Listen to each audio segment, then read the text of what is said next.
on the phone to Susie, sometimes I heard the way he spoke to her where he said he was leaving her with absolutely nothing. He says to me that she was a crackpot, that she was addicted to pills and drink.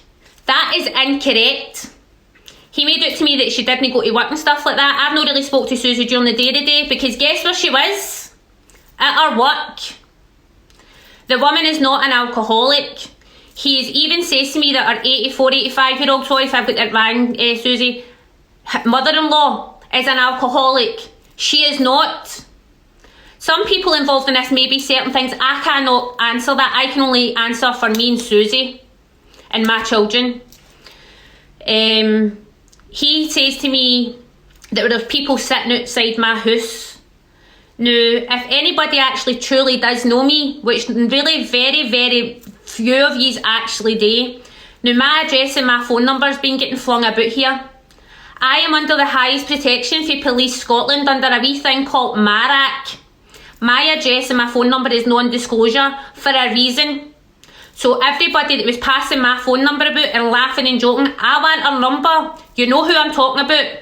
That has put me and my kids at risk. I have been accused, and I'm sure it's Evie the Grass, I'm sure it's you, Hen, I don't know. See, when you phoned me the other night, I was sitting with my children having my dinner. I wasn't about to fill my children's ears with mere shit. I did not post anything about you at all, what your job is, where you are, your address.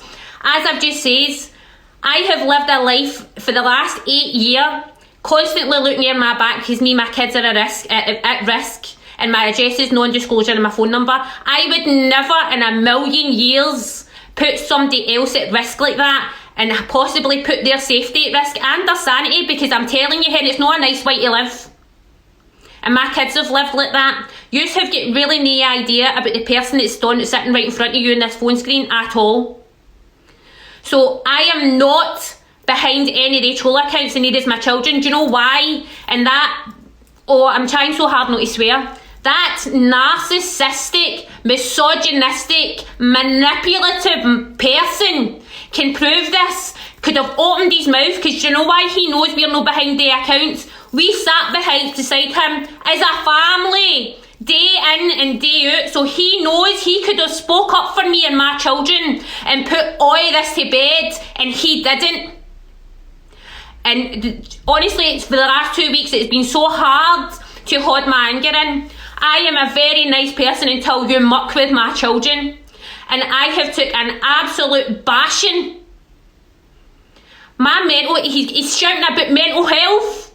The guy needs to go and get a psyche evaluation. And I have EUPD, CPTSD and anxiety and body dysmorphia. He knows this. He knows what me and my kids have been through. I've sat and told him my story right back to my parents and the trauma that me and my kids have actually been through. And he has still done this. He had every ample opportunity. I said to him that I wasn't bothered about this anymore, and I can assure you, Mr. Shields, I never chased you, not once, and I've got all the proof. You chased me, I tried to leave, and you said to me, not a chance. You remember, I know where you stay. I am not a person to be intimidated. Sorry for ranting, but I'm starting to get fucking, sugar. He sat there, they 3.5 weeks. He knows me and my kids are not behind their troll accounts for a fact. My children are, as much as they're teenagers and